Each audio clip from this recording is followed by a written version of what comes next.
بنی اسرائیل عیون موسیٰ میں. یہ سینا کے وہ عیون موسیٰ ہے جہاں اسرائیل کے لوگ فرعون سے بچ کر حضرت موسیٰ اور حضرت ہارون کی سرداری میں رہتے تھے.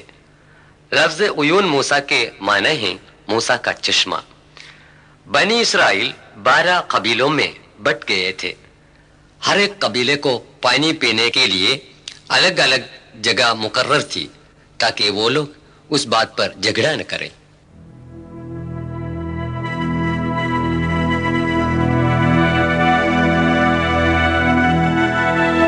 یہ کنواں ان میں سے ایک ہے.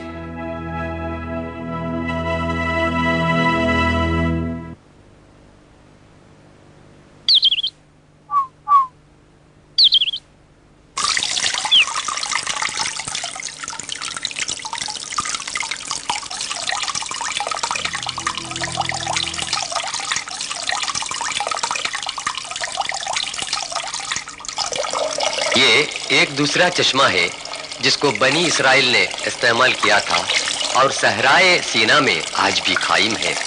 چشمے کی جگہ پر جو لوہے کی نلی کا کھنڈر دکھائی دے رہا ہے وہ بعد میں قائم کیا گیا تھا.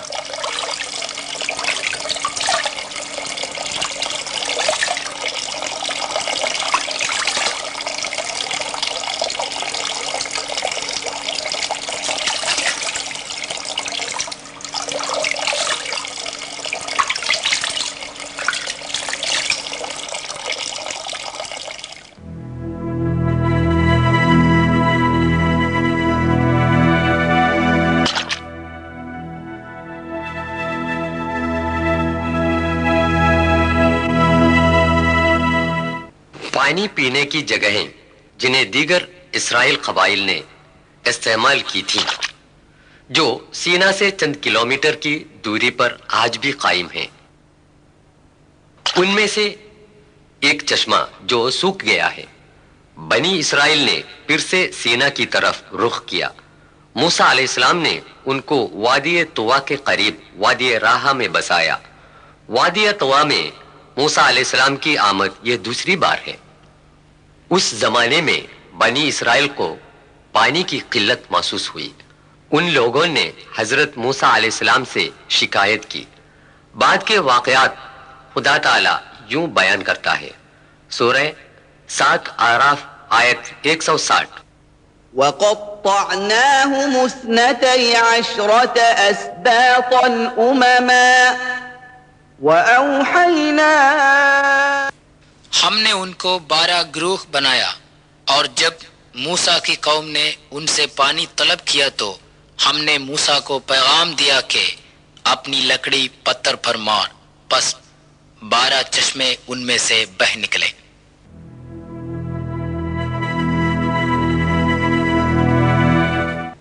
Swiss canal university research centre کے عہدیدار اس کے متعلق بیان دیتا ہے. كده يسموه وادي ال40.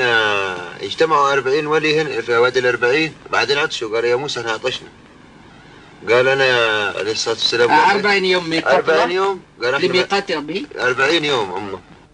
ايوه كتلهم وبعدين خبط لهم الصخره ب 12 عين.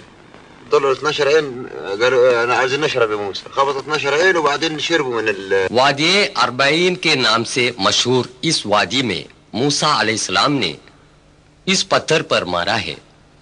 چشمے جو نکلے تھے اس کی نشانیاں آج بھی برقرار ہیں.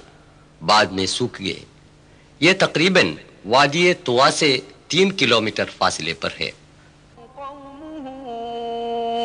أن اضرب بعصاك الحجر فانبجست منه 12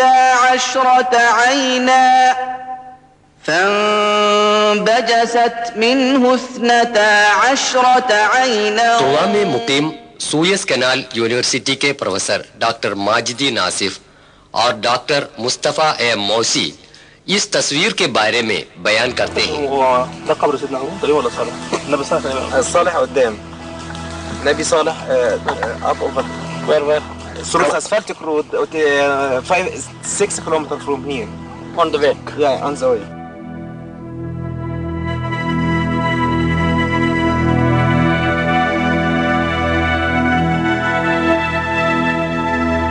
خدا تعالیٰ نے حکم دیا کہ سینا کے قریب بنی اسرائیل کو بسائے اور سینا پہاڑ کے اوپر جس کی اونچائی 7359 قدم ہے 40 دن اللہ تعالیٰ کی عبادت میں بیٹھے رہیں۔ سورہ 7 آراف آیت 142 میں اللہ تعالیٰ فرماتا ہے وواعدنا موسى 30 ليلة وأتممناها ب10 فتم ميقات ربه 40 ليلة وقال موسى لأخيه هارون اخلفني في قومي وأصلح ولا تتبع سبيل المفسدين۔ ہم نے موسیٰ سے 30 یوم کا وعدہ کیا اور 10 روز بڑھائے تو وعدہ الہی پورا 40 روز کا ہوا، اور موسیٰ اپنے بھائی ہارون سے کہہ گیا تھا کہ میری قوم میں میری نیابت کر اور اصلاح کرتے رہیے اور مفسدوں کی راہ نہ چلیو۔ بائبل میں حریب کے نام سے مشہور اسی پہاڑ کے اوپر حضرت موسیٰ علیہ السلام عبادت میں مصروف رہے تھے کہ خدا تعالیٰ کی دیدار کا مطالبہ کیا۔ سورہ 7 آراف آیت 143 تو مجھے ہرگز نہ دیکھ سکے گا، لیکن تو پہاڑ کی طرف نظر رکھ، اگر وہ اپنی جگہ پر قائم رہا تو بھی مجھے دیکھ سکے گا۔ پس جب خدا نے پہاڑ پر ذرا سا جلوہ کیا تو اس کو ریزہ ریزہ کر دیا۔ وہ تباہ شدہ پہاڑ جو خدائے عز و جل کی محض ایک جھلک کی تاب نہ لا سکے، سینا کے قریب اسی وادی میں کہیں تھا۔ بنی اسرائیل کو راہ حق پر لانے کے واسطے خدا تعالیٰ نے جو آسمانی کتاب تورات نازل کی تھی وہ اسی طور سینا پہاڑ میں تھا۔ عیسائیوں کا عقیدہ ہے اسی طور سینا میں موسیٰ علیہ السلام کو 10 فرمان الہی نازل ہوئے تھے۔ ان میں سے سب سے اہم حکم یوں پڑھ سکتے ہیں، قدیم بائبل باب 20 2 سے 5 تک جملے، میں خدا جو تمہارا یہوہ ہوں، میں میرے اور دیوتا تمہارے لیے نہیں ہونا چاہیے۔ جنت زمین کے اندر یا پانی کے اندر کی کسی چیز کا بت مت بنانا، ان کے آگے سر جھکانا اور ان کی پرستش کرنا منع ہے۔ پہاڑ کے سب سے اوپر یہ گرجا گھر جسٹینین بادشاہ کا بنایا ہوا ہے۔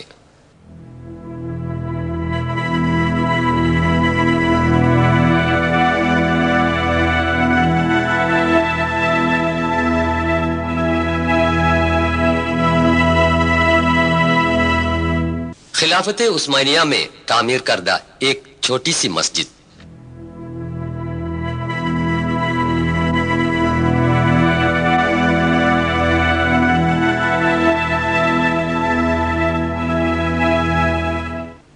جب تک حضرت موسیٰ علیہ السلام سینا پہاڑ سے واپس نہ آئے تب تک بنی اسرائیل میں سے ایک گروہ سامری نام سے مشہور ایک سونار کے بنائے گئے سونے کے بچڑے کی پوجا کر کے خدا تعالیٰ کی ناراضگی کا شکار بن چکا تھا۔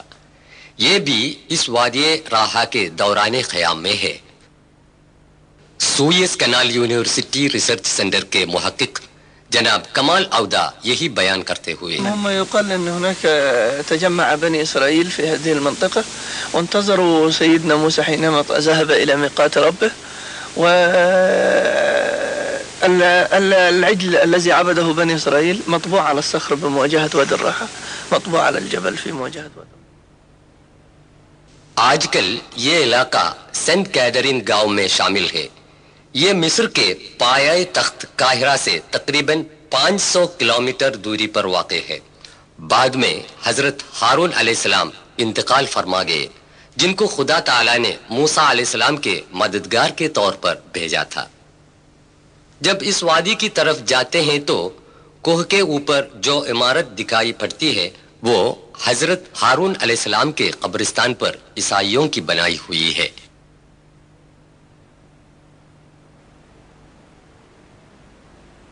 قارون۔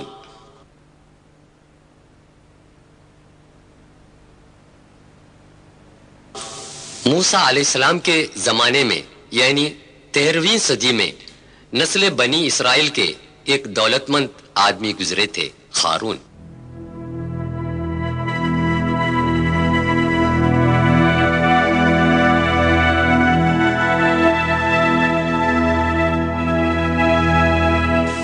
قاہرہ سے 150 کلومیٹر مغرب کی طرف ایک مندر ہے، اس مقام کا نام قصر قارون ہے۔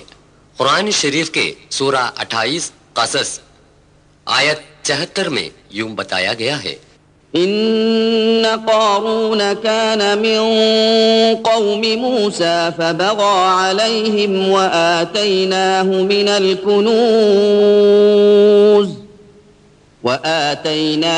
من الكنوز ما إن مفاتحه لتنوء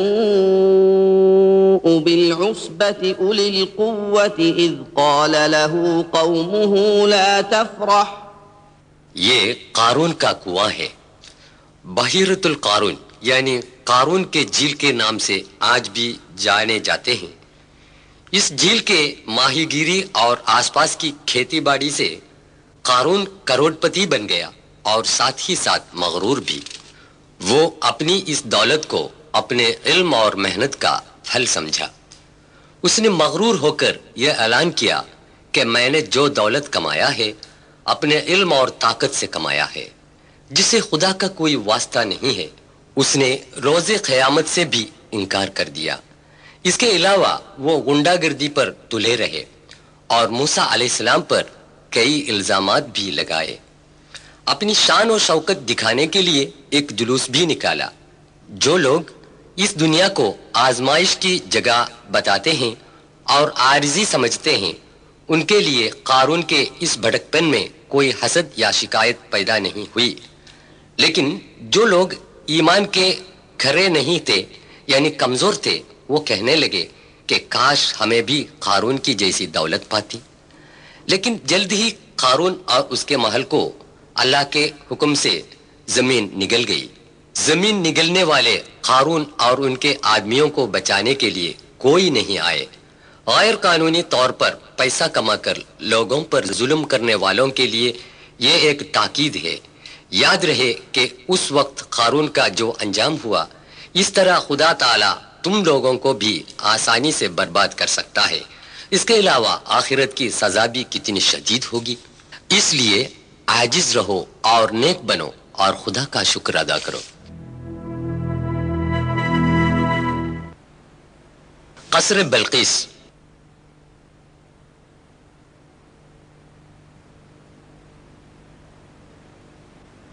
فلسطین میں داؤد علیہ السلام کا صاحبزادہ پیغمبر سلیمان علیہ السلام باپ کے بعد بادشاہ بن گئے۔ ان کی کئی معجزات میں پرندوں اور جانداروں کی زبان سمجھنے اور ان سے بات کرنے کی صلاحیت بھی تھی۔ یمن کے مغرب کے قریب رہنے والے قبیلہ سبا اپنی ملکہ بلقیس کی قیادت میں سورج کی پوجا کرتے ہیں۔ ایک پرندے نے یہ دیکھا۔ ایک دن اس نے سلیمان علیہ السلام کو یہ بات سنائی۔ یہ بلقیس کے مندر کا کھنڈر ہے جہاں سورج کی پوجا ہوتی تھی۔ بلقیس سلطنت بنی طبع کی ملکہ تھی۔ حضرت سلیمان علیہ السلام نے ان کے نام پر ایک خط لکھا جو خدا کے نام سے شروع کرتا ہے، جس میں لکھا ہے کہ مخلوق کی پرستش چھوڑ دو، اس خدا کی عبادت کرو جو اس کائنات کا خالق اور پروردگار ہے۔ انہوں نے یہ بھی لکھا کہ خدا کا حکم مان کر سچے مومن بن جائے۔ خود ہی نے یہ خط یمن میں پہنچا دیا، جس نے حضرت سلیمان علیہ السلام کو ملکہ بلقیس کی خبر دی تھی۔ رانی سبا یعنی کہ ملکہ بلقیس کے محل کے کھنڈر یمن کے سبا میں آج بھی آپ دیکھ سکتے ہیں، جو مخلوق کی پرستش اور خرافات کی ظلمت سے صرف خدائے واحد کی عبادت کرنے کے لیے سچائی کے راستے میں آئی تھی۔ ملکہ بلقیس یمن سے 2200 کلومیٹر دور جیروسلم میں حضرت سلیمان علیہ السلام کے پاس آئی۔ اس سے پہلے تخت ملکہ بلقیس معجزہ کے ذریعے حضرت سلیمان علیہ السلام نے جیروسلم میں پہنچا دیا تھا،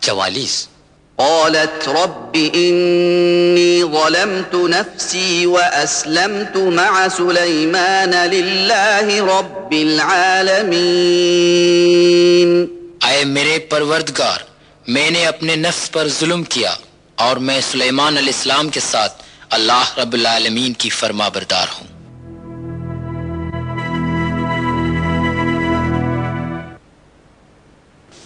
مسجد الاقصی۔ مکے کی مسجد الحرام کو قبلہ بنانے سے پہلے دنیا کے مسلمان فلسطین کے مسجد الاقصی کی طرف رخ کر کے نماز پڑھا کرتے تھے۔ مسجد الاقصی یعنی بیت المقدس مسلمانوں کے لیے مسجد الحرام اور مسجد النبوی کے بعد سب سے مقدس مانی جاتی ہے۔ سفر اسراء میں حضرت صلی اللہ علیہ وسلم مسجد الاقصی تک تشریف لائے گئے۔ یہاں سے پھر سفر معراج ہوا۔ اسی جگہ پر حضرت عمر رضی اللہ عنہ نے ایک گنبد تعمیر کی۔ بعد میں اموی خلیفہ عبد الملک نے اس کو نئے سرے سے تعمیر کی۔ یہ گنبد قبۃ الصخرہ یعنی ڈوم آف دی راک کہا جاتا ہے۔ مسجد الاقصی حضرت سلیمان علیہ السلام کی تعمیر کردہ ہے۔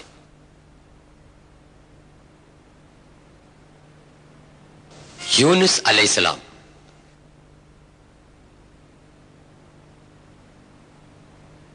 شہر نینوا یعنی موصل عراق کے پائے تخت بغداد سے 400 کلومیٹر شمال پر واقع ہے۔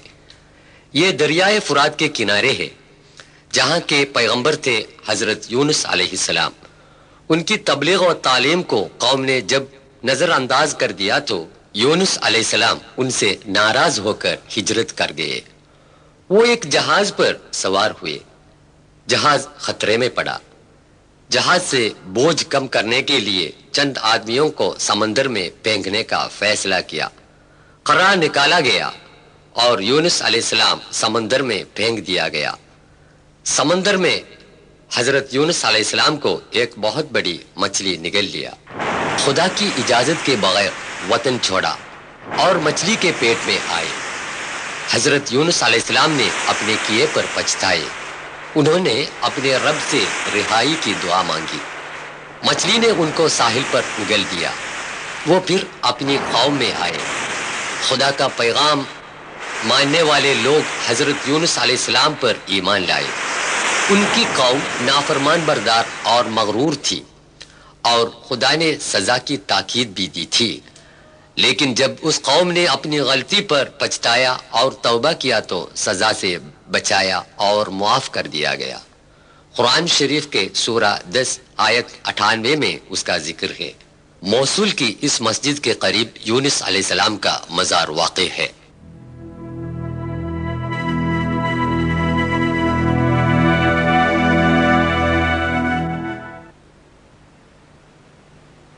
ذوالقرنین۔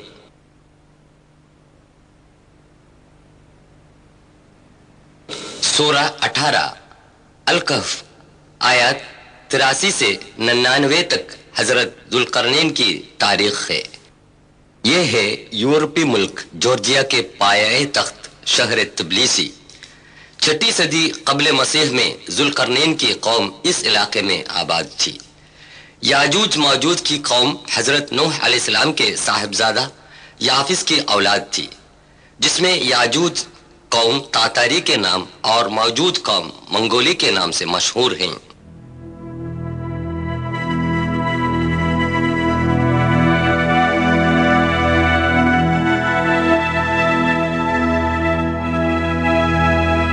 اب ہم شہر تبلیسی سے سفر کر رہے ہیں، داریال گھاٹی کے راستے سے کاکس پہاڑ کے دامن کی اور۔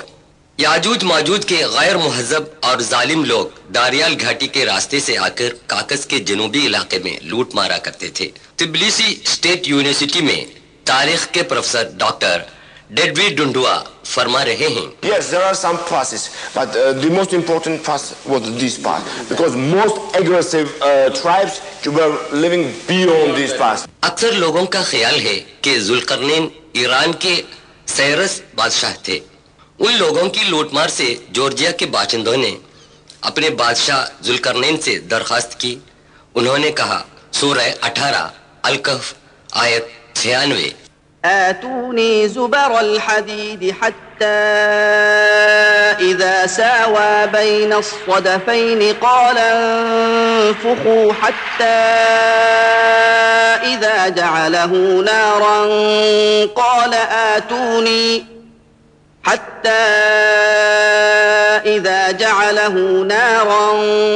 قال آتوني أفرغ عليه قطرا.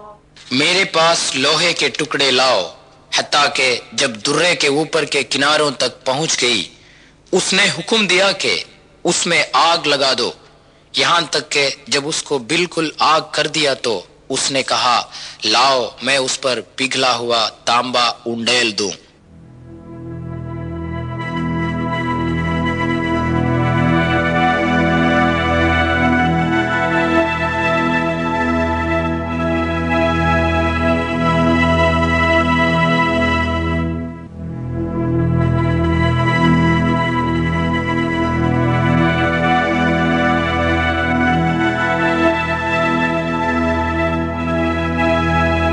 اکثر مفسروں کا بیان ہے ذوالقرنین کی بنائی ہوئی یہ دیوار تبلیسی سے روس کی ریاست اوساتیا تک کے اس راستے میں داریال پہاڑ کی گھاٹی میں واقع تھی.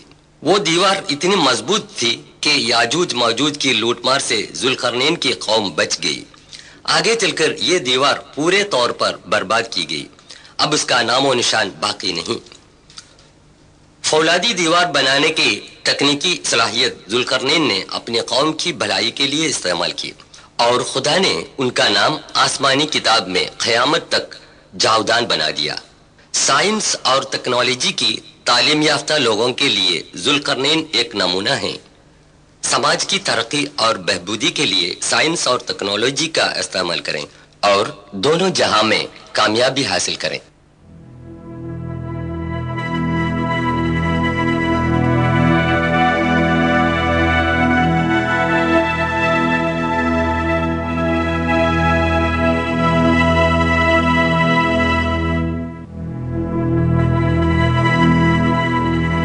بعد کو داریال میں بنائی گئی ایک پتھر کی دیوار کی نشانی اب بھی دیکھی جا سکتی ہے.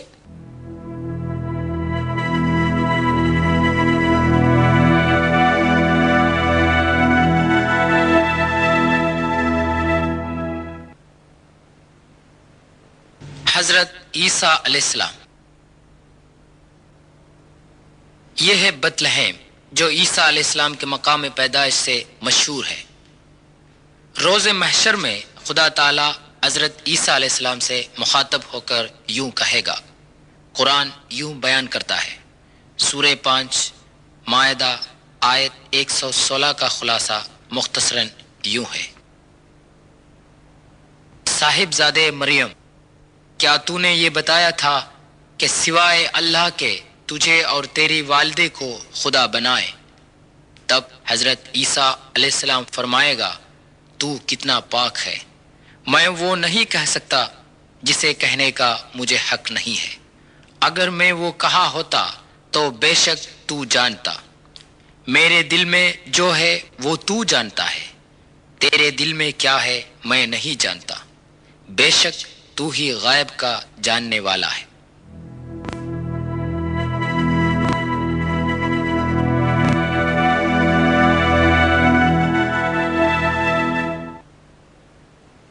مارب کا بند.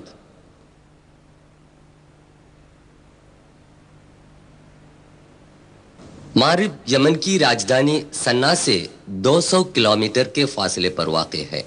یہاں کی ملکہ بلقیس قبیلے سبا کی تھی. حضرت سلیمان علیہ السلام پر ایمان لائیں اور یروشلم چلی گئی تھی. یہ اس زمانے کے سبا قبیلہ کے مکانات ہیں.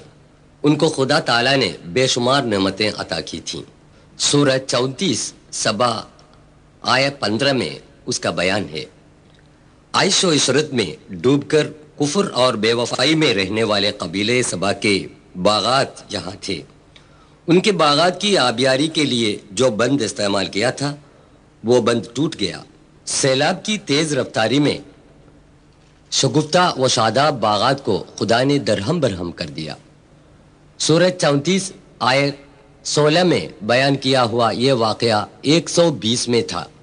لقد كان لسبإ في مسكنهم آية جنتان عن يمين وشمال كلوا من رزق ربكم واشكروا له بلدة طيبة ورب غفور فأعرضوا فأرسلنا عليهم یہ اس ٹوٹے پھوٹے بند کا کھنڈر ہے۔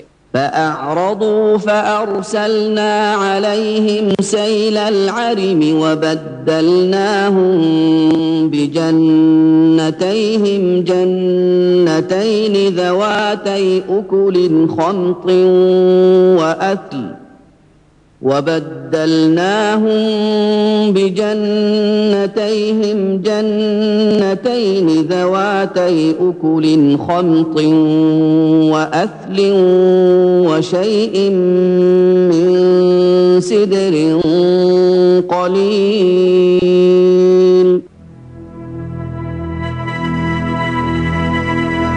تاریخ سے عبرت حاصل کریں اور خدا کی نعمت کا شکر ادا کریں۔ متحدہ عرب امارات شیخ سعید نے حال ہی میں سبا کی اس بند کو نئے سرے سے تعمیر کیا۔ یہ بند ٹوٹے ہوئے پرانے بند کے نزدیک واقع ہے۔ اہل الکہف۔ اب ہم جا رہے ہیں اس غار کی طرف جس کا ذکر قرآن کی سورہ الکہف آیہ 9 سے 26 تک تفصیل سے بیان کیا گیا ہے۔ ٹراجن 98 سے 117 عیسوی تک سلطنت روم کا عیسائی بادشاہ تھا۔ اس نے اپنی قوم کو بت پرستی پر مجبور کر دیا۔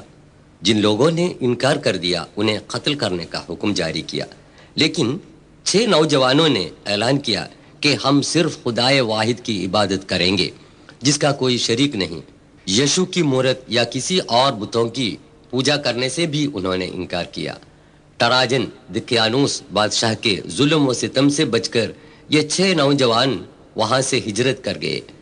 راستے میں ایک نوجوان چرواہے نے اسلام قبول کر کے ان لوگوں میں شامل ہو گیا۔ چرواہے کے کتے کو ساتھ لے کر 7 نوجوان جوردان کے پائے تخت عمان کے قریبی علاقے رقیم کے ایک پہاڑ کے دامن میں ایک کوہ میں پناہ لی اور انہوں نے خدا سے دعا کی، اے پروردگار، تیری رحمت ہم پر عطا فرما اور ہماری بگڑی بات کو بنا کر ہماری مشکلیں آسان فرما۔ خدا نے انہیں نڈر بنا دیا اور گہری نیند سلایا۔ 300 سال کی مسلسل نیند سے یہ نوجوان بیدار ہو گئے تو انہیں ایسا محسوس ہوا کہ ہم چند گھنٹوں کے لیے سو گئے تھے۔ اس غلط فہمی میں ان میں سے ایک کو کھانا لانے کے لیے بازار میں بھیج دیا۔ وہاں صدیوں پہلے کا سکہ دیکھ کر نوجوان پر شک پیدا ہوا اور اسے والی کے سامنے پیش کیا گیا۔ والی نے سمجھ لیا کہ یہ 7 نوجوان 300 سال پہلے خدائے واحد پر ایمان لا کر اس غار میں پناہ گزین تھے اور اب خدا کے حکم سے بیدار ہو گئے ہیں۔ والی نے اس نوجوان کو شاہنشاہ بیزینٹین تھیوڈیشس ثانی کے سامنے حاضر کیا۔ تھیوڈیشس کا زمانہ حکومت 408 سے 450 عیسوی تک تھا۔ دوسرے نوجوانوں کو دیکھنے کے لیے نوجوان کے ساتھ بادشاہ، والی اور وہاں کے لوگ غار میں آئے اور ان کی بڑی عزت کی۔ اس قدرت الہی پر سب لوگ اچنبھے میں پڑ گئے۔ اس واقعے کے ذریعے خدا یہ دکھا رہا تھا ہر انسان روز محشر میں پھر سے زندہ کیا جائے گا۔ یہ 7 نوجوان پھر سے غار میں گہری نیند سلائے گئے اور موت کی آغوش میں ہمیشہ کے لیے سو گئے۔ ان کی لاشیں غار میں الگ الگ قبروں میں مدفن تھیں، لیکن بعد میں ایک ہی قبر میں دفن کی گئی۔ آج بھی ان کی ہڈیاں قبر میں محفوظ ہیں۔ غار کا پہرے دار محمد یوسف ابو ارقوب اس کا بیان دے رہا ہے۔ قال قائل منهم كم لبثتم قالوا لبثنا يوما او بعض يوم قالوا ربكم اعلم بما لبثتم یہ غار کی وہ سوراخ ہے جس کے ذریعے ہوا اور روشنی اندر آتی ہے۔ ونقلبهم ذات اليمين وذات الشمال وكلبهم باسط یہ ان کے کتے کے کھوپڑے اور دھاڑی کی ہڈیاں ہیں. لو اطلعت عليهم لوليت منهم فرارا ولملئت. غار کے اوپر جو ستون ہیں وہ اہل غار کی عزت میں روم کی قوم کی بنائی گئی مسجد کے کھنڈر ہیں. بازو میں نظر آنے والے یہ پتھر خلیفہ بنی امیہ عبد الملک کی بنائی گئی یادگار کے آثار ہیں. مشہور محقق رفیق وفا الدیجانی کی رہنمائی میں سب سے آخر میں 1963 عیسوی میں غار کی منہ سے مٹی ہٹا دی گئی.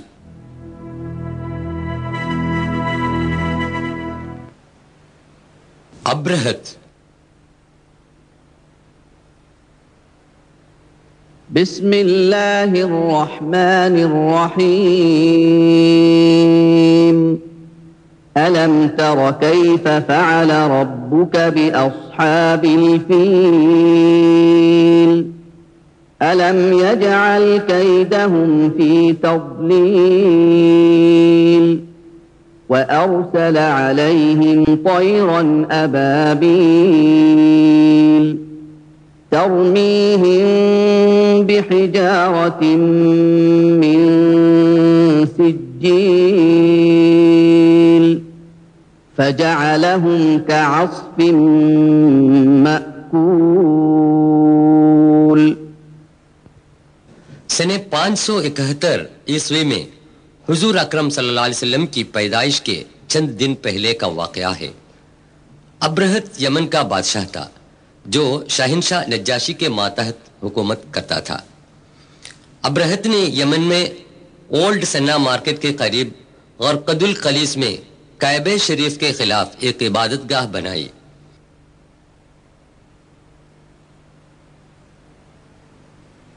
وہ مصنوعی کعبہ اس جگہ پر بنایا گیا تھا. ابرہت مکہ سے لوگوں کی توجہ ہٹانے کی کوشش میں ناکام ہو گیا اور خانہ خدا کعبہ شریف کو مسمار کرنے کے لیے ہاتھیوں کی فوج لے کر مکہ روانہ ہوا. لیکن خدا تعالی نے مسلمانوں کی اس روحانی مرکز کی حفاظت کی. ابرہت کی فوج جب مزدلفہ اور مینا کے درمیان وادی محصر میں پہنچ گئی تو اللہ تعالی نے ان کو نیست و نابود کر دیا.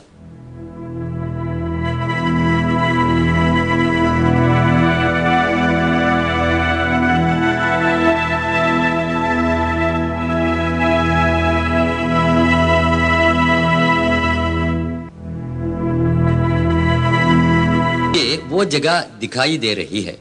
سورہ 105 الفیل میں اس کا بیان ہے. کیا تو نے دیکھا نہیں کہ ہاتھی والوں کے ساتھ تیرے رب نے کیا سلوک کیا؟ خدا نے ان کی تدبیروں کو ناکام کر دیا. ان پر ابابیل پرندے بھیجے گئے جو ان پر پتھر کی کنکریاں پھینکتے تھے، پھر ان کو کھایا ہوا بھس کی طرح کر ڈالا. سرور عالم حضرت صلی اللہ علیہ وسلم جب 40 برس کے ہو گئے تو مکے سے 3 کلومیٹر دور جبل نور کے غار ہرا میں جا کر اکیلے بیٹھا کرتے تھے. آپ بچپن ہی سے ساری برائیوں سے پرہیز رہتے تھے. لوگ ان کو الامین کے لقب سے پکارتے تھے. اپنی قوم کے برے رسم و رواج پر وہ بے چین رہتے تھے. بت پرستی، زناکاری، شراب خوری، لڑکیوں کا زندہ گاڑ دینا، قبیلوں کی باہمی لڑائی وغیرہ سماجی برائیوں سے آپ کا معصوم دل بے قرار رہتا تھا. غار ہرا میں آپ بہت دنوں تک خدا کی یاد میں ماہور رہتے تھے. جبل نور کے اس غیر آباد علاقے میں ساری سہولتوں کو چھوڑ کر اندھیری رات گزارتے تھے. ایک دن حضرت محمد صلی اللہ علیہ وسلم غار ہرا میں بیٹھے ہوئے تھے. اس وقت خالق کائنات خدا تعالی کے حکم کے مطابق آسمان سے جبریل علیہ السلام اتر آئے اور حضرت صلی اللہ علیہ وسلم سے کہا پڑھ. خوف زدہ ہو کر رسول صلی اللہ علیہ وسلم نے فرمایا مجھے پڑھنا نہیں آتا. دوسرا اور تیسرا مرتبہ بھی جبریل علیہ السلام نے وہی دہرایا اور یہ کلام الہی سنایا. بسم اللہ الرحمن الرحیم. اقرأ باسم ربك الذي خلق خلق الإنسان من علق اقرأ وربك الأكرم الذي علم بالقلم علم الإنسان ما لم يعلم۔ سورہ 96 العلق آیات 1 سے 5 تک میں خدا تعالی فرماتا ہے، پڑھ اپنے رب کے نام سے جس نے سب کچھ بنایا ہے۔ انسان کو خدا نے جمے ہوئے لہو سے پیدا کیا۔ اپنے رب کا نام پڑھا کر تیرا پروردگار بڑا عزت والا ہے، جس نے قلم کے ذریعے علم سکھایا، اس کو سکھایا جو وہ نہ جانتا تھا۔ اس کے بعد جبریل علیہ السلام غائب ہو گئے۔ یہاں پر اس قرآن کریم کی ابتدا ہوئی جو سنہ عیسوی 610 سے قیامت تک آنے والے سارے انسانوں کے لیے چشمہ ہدایت ہے۔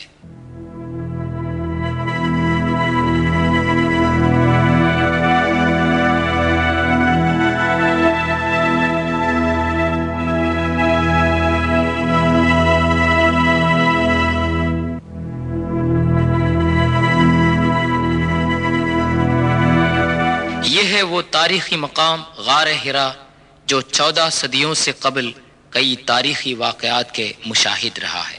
غار حرا بعد میں جبل نور یعنی نور کا پہاڑ کے نام سے مشہور ہوا۔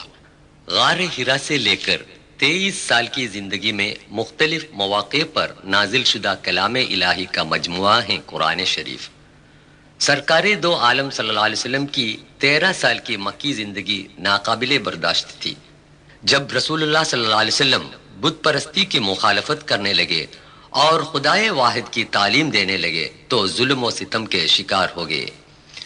مکے کی زندگی ناگوار ہو گئی تھی، دشمنوں کی مخالفت بڑھنے لگی، ساتھ ساتھ مسلمانوں کی تعداد بڑھنے لگی۔ رسول اکرم صلی اللہ علیہ وسلم نے اپنے ساتھیوں کو مدینے کی طرف کوچ کرنے کا حکم دیا، جو مکے سے 400 کلومیٹر کے فاصلے پر واقع ہے۔ 53 سال کی عمر میں آن حضرت صلی اللہ علیہ وسلم دشمن سے بچ کر اپنے گھر سے نکلے، اپنے جگری دوست ابو بکر صدیق رضی اللہ عنہ کے ساتھ غار ثور کی طرف تشریف لے گئے۔ جو ابھی آپ دیکھ رہے ہیں یہ وہ غار ثور ہے جہاں حضور اکرم صلی اللہ علیہ وسلم اور ابو بکر صدیق رضی اللہ عنہ دشمنوں سے بچ کر 3 دن تک پناہ گزین رہے۔ دشمن رسول صلی اللہ علیہ وسلم کی تلاش میں غار کے سامنے پہنچ گئے۔ خوف زدہ ابو بکر رضی اللہ عنہ سے آن حضرت صلی اللہ علیہ وسلم نے سرگوشی میں فرمایا، غم نہ کر، خدا ہمارے ساتھ ہے۔ إلا تنصروه فقد نصره الله إذ أخرجه الذين كفروا ثاني اثنين إذ هما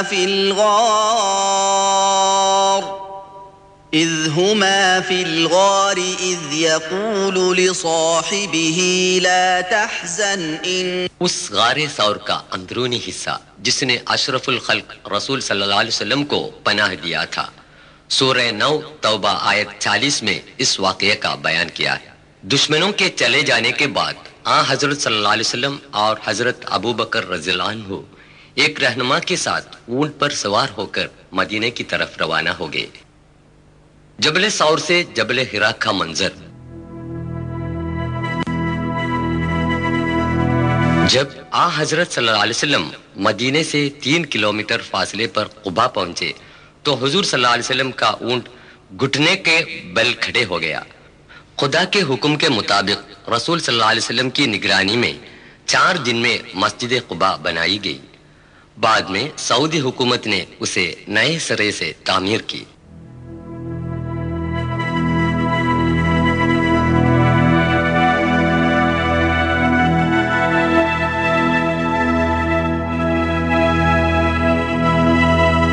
پھر مدینے کے راستے میں وادی سلام پہنچ کر آن حضرت صلی اللہ علیہ وسلم نے اسی مسجد میں پہلی بار جمعہ کی نماز ادا کی۔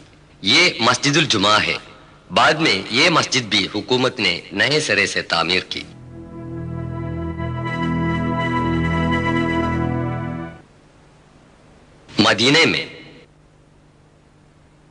مدینے پہنچ کر سرکار دو عالم صلی اللہ علیہ وسلم اور حضرت ابو بکر رضی اللہ عنہ نے جو کام سب سے پہلے کیا تھا وہ ایک مسجد کی تعمیر تھا.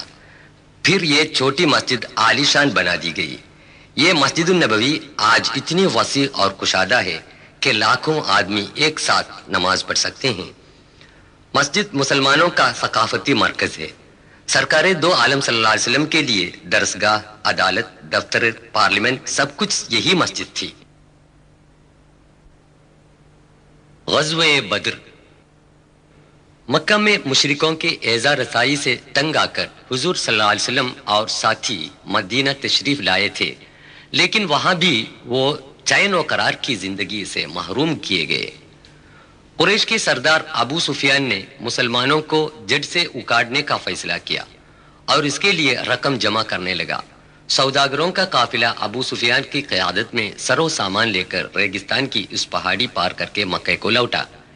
اتنے میں مکے سے قریش کی ایک عظیم فوج ابو جہل کی قیادت میں مدینے کی طرف روانہ ہوئی، جن میں 1000 مسلح سپاہی تھے. قریش کی فوج مدینے سے 80 کلومیٹر کے فاصلے پر بدر تک آ گئی.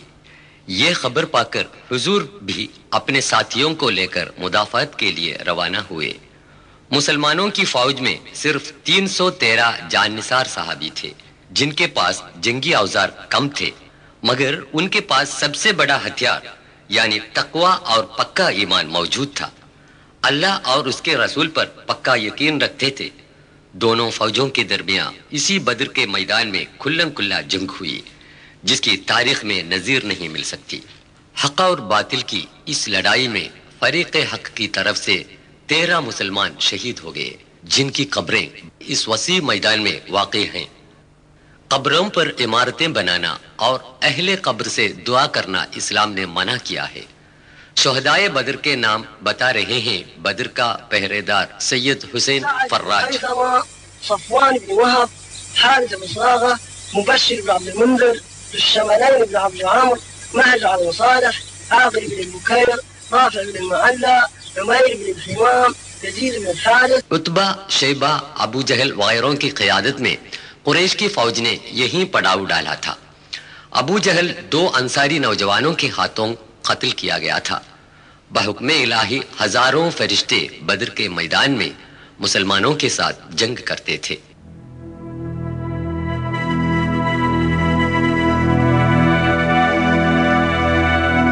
حضور اکرم صلی اللہ علیہ وسلم کی سرداری میں مسلمانوں کی فوج نے یہیں خیمہ ڈالا تھا. مسلمانوں کے لیے جنگی ساز و سامان کی قلت تھی. اس کے باوجود قریش کی فوج میدان جنگ چھوڑ کر بھاگنے پر مجبور ہو گئی اور مسلمان فوج خدا کی مدد سے اس لڑائی میں غالب آ گئی. جہاں پیغمبر حضرت محمد صلی اللہ علیہ وسلم کا خیمہ ڈالا گیا تھا، وہاں آج ایک مسجد بنی ہوئی ہے اور وہ ہے مسجد حارث.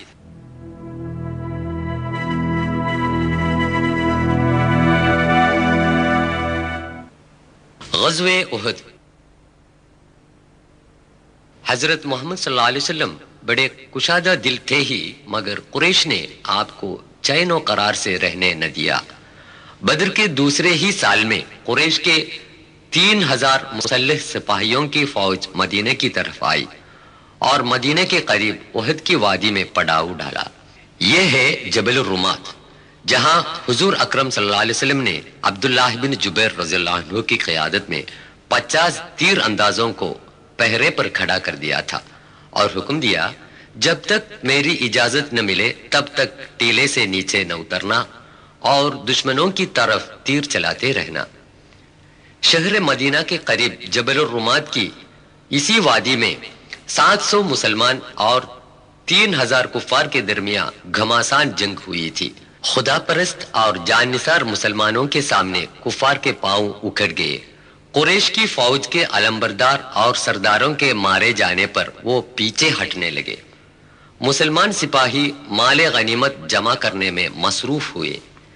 یہ دیکھ کر تیر انداز سپاہی جبل الرمات سے نیچے آئے اور غنیمت جمع کرنے میں شامل ہو گئے. اب پہاڑی پر صرف 10 آدمی باقی رہ گئے تھے. خالد بن ولید جو قریش کے گھڑ سواروں کا سردار تھا، موقع پا کر اپنے ساتھیوں کے ساتھ پہاڑ پر چڑھ گیا اور رہے سہے مسلمانوں پر وار کرنے لگے. اس ناگہاں حملے پر مسلمان فوج درہم برہم ہو گئی اور وہ آپس میں لڑنے لگے اور بہت سے مسلمان شہید ہو گئے۔ تھوڑی ہی دیر میں مسلمانوں نے پھر سے ہمت سنبھالی اور دشمنوں پر زور سے حملہ کرنے لگے تو دشمن میدان جنگ سے فرار ہو گئے۔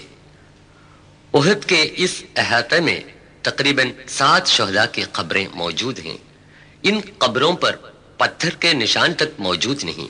بیچ میں سید الشہداء حضرت حمزہ بن عبد المطلب کی قبر ہے۔ غزوہ احد یہ سبق دیتا ہے کہ دین کی خاطر کام کرنے والوں کو کامیابی حاصل ہوتی ہے، جبکہ دین پر دنیا کو ترجیح دینے والوں کو ناکامی حاصل ہوتی ہے۔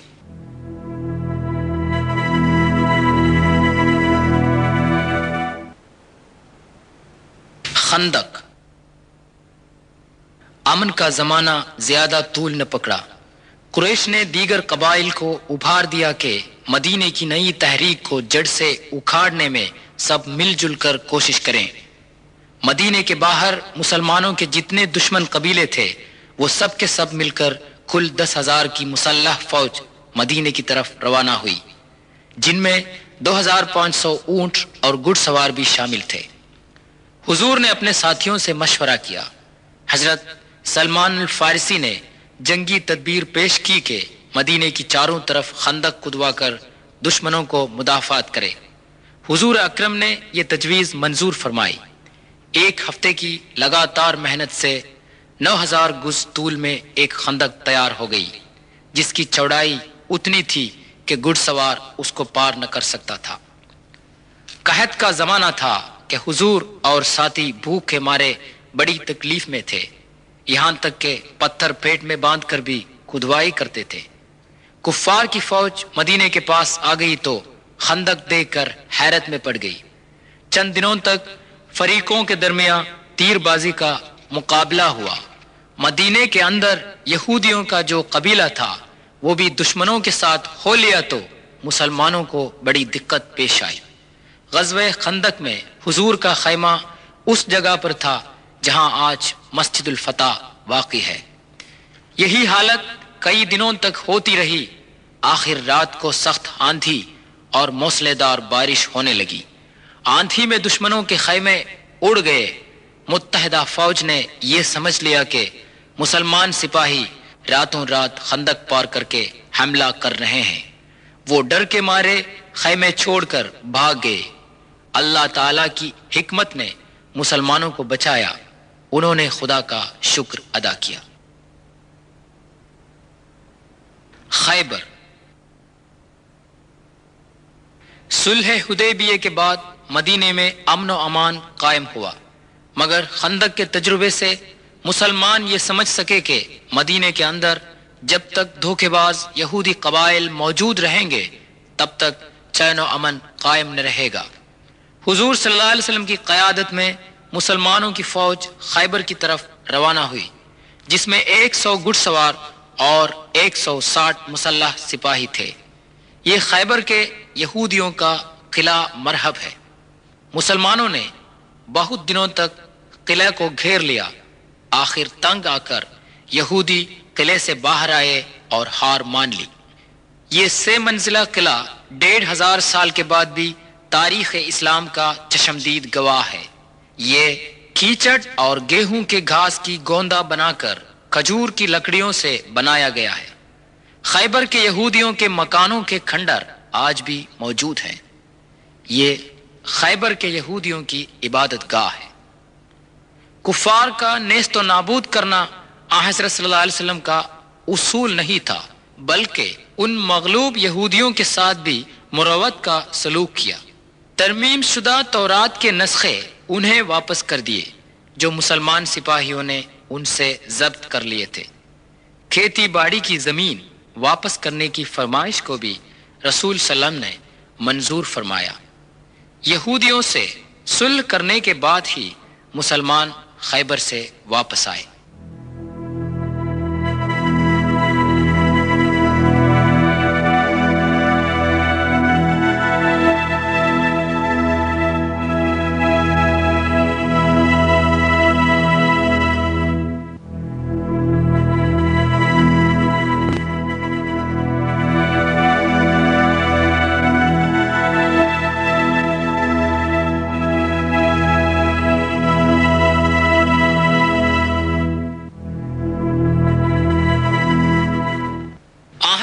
اللہ علیہ وسلم کے خطوط حضرت محمد صلی اللہ علیہ وسلم ساری دنیا کے لیے پیغمبر بنا کے بھیجے گئے ہیں۔ یہ اس خط کی کاپی ہے جو آن حضرت نے شہنشاہ مصر مقوقس کو اسلام کی دعوت دیتے ہوئے لکھا تھا۔ اگرچہ اس کی کتابت حضور اکرم صلی اللہ علیہ وسلم کی نہیں ہے، لیکن اس پر آپ کی انگوٹی کا مہر محمد الرسول اللہ نظر آ سکتا ہے۔ معطا بلاد شام کے شہنشاہ ہرقل کے گورنر کے پاس حضور نے ایک قاصد بھیجا۔ 1000 کلومیٹر گھوڑے پر اکیلے سوار ہو کر تپتے صحراؤں اور وادیوں سے گزر کر حضرت حارث بن عمیر الازدی رضی اللہ عنہ 629 عیسوی میں معطا پہنچے اور گورنر کو حضور کا خط دیا۔ اس نے غصے میں آ کر آن حضرت کے قاصد کو بے رحمی سے مار ڈالا۔ یہ عام قاعدہ تھا کہ کوئی بھی قاصد قتل نہ کیا جائے۔ حضور کو قاصد کے قتل کی خبر پا کر بہت دکھ ہوا۔ آپ نے اپنے منہ بولے بیٹے زید بن حارث کو 3000 سپاہیوں کے ساتھ معطا بھیجا۔ رخصت کے وقت حضور نے یہ ہدایت دی کہ بوڑھوں، بچوں اور عورتوں کا قتل نہ کریں، عمارتیں تباہ و برباد نہ کریں، پیڑ پودے نہ کاٹیں۔ صحراؤں سے ہوتے ہوئے فوج بڑی مشکل سے معطا پہنچی۔ یہ معطے کا وہ میدان جنگ ہے جہاں 3000 مسلمان سپاہیوں کے مقابلے میں روم کے 2 لاکھ مسلح سپاہیوں نے جنگ کی تھی۔ معطا آج کل جوردان میں ہے۔ یہ پتھر اس تاریخی عمارت کے کھنڈر ہیں جو اموی خلیفہ عبد الملک کے زمانے خلافت میں بنائی گئی تھیں۔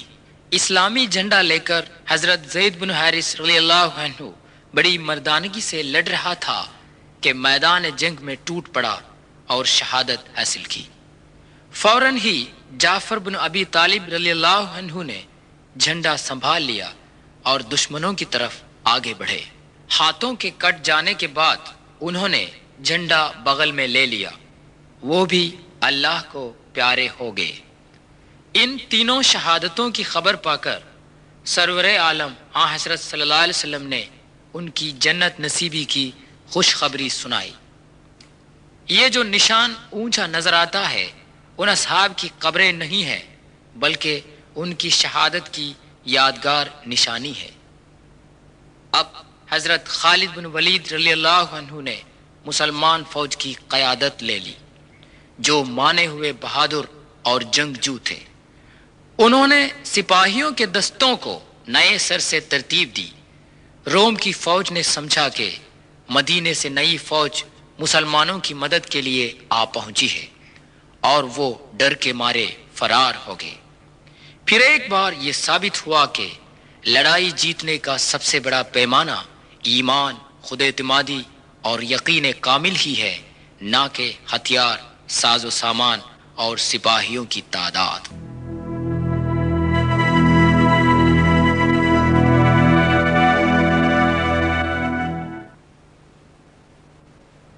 فتح مکہ۔ آن حضرت صلی اللہ علیہ وسلم ہزاروں مسلمانوں کو ساتھ لے کر کسی کو خبر دینے کے بنا ریگستان سے مدینے کی طرف روانہ ہو گئے۔ مکہ کے قریش اور ان کے روسا، جنہوں نے آن حضرت اور ساتھیوں کو اپنے وطن اور گھر سے باہر نکال دیا، ان پر بے دردانہ ظلم کیا تھا۔ جب مجبوری کی حالت میں آن حضرت سے مغلوب ہو گئے تو آپ نے ان کو معافی دی۔ اپنے مذہب اور عقیدے کے مطابق جینے کی انہیں آزادی دی۔ یہ ان واقعات میں سے ایک ہے جن سے یہ غلط ثابت ہوا کہ اسلام کی تبلیغ و اشاعت تلوار کے زور سے ہوئی۔ سورہ 6 ممتحنہ آیت 8 میں خدا تعالی مسلمانوں کو حکم دیتا ہے، ان تمام غیر مسلمانوں سے بھلائی کر اور انصاف کر جنہوں نے تم سے مذہب کے نام پر جنگ کا اعلان نہیں کیا ہے۔ اللہ کے سوا کسی اور کو پکار کے دعا مانگنے والوں کو آپ نہ ڈانٹیں۔ عثمان رضی اللہ عنہ کا کنواں۔ مدینے میں پانی کا سخت قحط پڑ گیا۔ روما جو ایک یہودی تھا محض اسی کے کنویں میں پانی تھا۔ پیغمبر حضرت محمد صلی اللہ علیہ وسلم نے فرمایا جو کوئی روما کا کنواں خرید کر مسلمانوں کے لیے وقف کر دے گا اس کو جنت نصیب ہوگی۔ یہ سن کر عثمان رضی اللہ عنہ نے 20,000 دینار دے کر کنواں خریدا اور مسلمانوں کے لیے وقف کر دیا۔ یہ مدینے سے 5 کلومیٹر کی دوری پر ہے جس میں آج بھی کثرت سے پانی ہے۔ حجۃ الوداع۔ پیغمبر حضرت محمد صلی اللہ علیہ وسلم نے تا حیات ایک ہی حج کیا ہے۔ حضور صلی اللہ علیہ وسلم نے حج پر جانے کا اعلان کیا۔ ملک عرب کے کونے کونے میں یہ اعلان گونج اٹھا۔ دیہات، شہر، وادیاں اور ریگستان کے لوگوں نے اس کا خیر مقدم کیا۔ لوگ مدینے کی طرف بہنے لگے۔ اپنی موت سے تقریباً 3 مہینے پہلے 633 عیسوی میں 1 لاکھ صحابہ کے ساتھ مکے کی طرف روانہ ہو گئے۔ مینا میں حضرت صلی اللہ علیہ وسلم نے اس جگہ پر خیمہ ڈالا تھا جہاں آج مسجد الخیف واقع ہے۔ یہ عرفے کی وہ مسجد ہے جس کو مسجد النمرہ کہتے ہیں۔ حضرت صلی اللہ علیہ وسلم نے 9 ذی الحج کو عرفے سے تاریخی خطبہ فرمایا تھا۔ اے لوگو میری باتوں کو غور سے سنو، یہ ہمیں معلوم نہیں کہ اس جگہ پر پھر کبھی ہم جمع ہو جائیں۔ اے لوگو آپ کی جان اور مال قیامت کے دن تک پاک رہے گا۔ آپ لوگوں کو عورتوں کا حق ادا کرنا چاہیے اور عورتیں آپ کا حق ادا کریں۔ پہننے کے لیے لباس اور ان کے لیے روٹی مہیا کریں، ان سے رحم دلی سے پیش آئے۔ وہ آپ کے رفیق حیات اور آپ ان کے سہارے ہیں۔ کلام الہی کے نام سے ان کو آپ کے لیے زوج کے طور پر جائز کیا گیا ہے۔ اے لوگو میری باتوں پر غور فرمائیں، میں آپ لوگوں میں ایک بہت بڑی بات کو چھوڑ کر جاتا ہوں، جب تک آپ لوگ اس پر عمل کریں گے گمراہ نہیں ہو جائیں گے۔ یہ ہے خدا کا کلام اور اس کے رسول کی سنت۔ میرے مالک، میرے آقا، تو نے مجھ پر جو ذمہ داری سونپی تھی میں نے وہ پہنچا دیا ہے نا؟ تمام لوگ ایک ہی آواز میں بول اٹھے یا رسول اللہ، ہم گواہ ہیں۔ حضور اکرم صلی اللہ علیہ وسلم نے اپنی انگلی سے آسمان کی طرف اشارہ کر کے کہا اے خدا تو ہی گواہ ہے۔ دنیا کے تمام ممالک کے مسلمان رنگ و نسل، زبان اور مال دولت کے امتیازات کو چھوڑ چھاڑ کر عرفہ کے دن یہیں جمع رہتے ہیں۔ یہ اجتماع عاقبت کے دن محشر میں تمام انسانوں کے جمع ہونے کی یاد دلاتا ہے۔ یہ ہے مزدلفے کی مسجد۔ بقیع الغرقد۔ حضرت صلی اللہ علیہ وسلم کے زمانے سے لے کر آج تک مدینے کا عام قبرستان ہے بقیع الغرقد، یعنی جنت البقیع۔ یہاں پر حضور صلی اللہ علیہ وسلم کی ازواج مطہرات، صاحبزادے حضرت عثمان بن عفان رضی اللہ عنہ اور دیگر بزرگوار حضرات و خواتین مدفون ہیں۔ حضرت صلی اللہ علیہ وسلم کی وفات 8 جون 632 عیسوی۔ یہ وہ دن ہے کہ آخری پیغمبر رحمت للعالمین حضرت محمد صلی اللہ علیہ وسلم نے سلسلہ رسالت کو ختم کر کے اس دنیا کو خیر باد کہا۔ آپ کی وفات حضرت عائشہ صدیقہ کے گھر میں ہوئی اور وہیں دفن کیے گئے۔ مدینے میں مسجد النبوی سے لگی ہوئی اس عمارت کے اندر حضرت صلی اللہ علیہ وسلم کا مزار شریف ہے۔ حضرت ابوبکر صدیق اور حضرت عمر بن خطاب رضی اللہ عنہ کی قبریں بھی حضور کے پاس واقع ہیں۔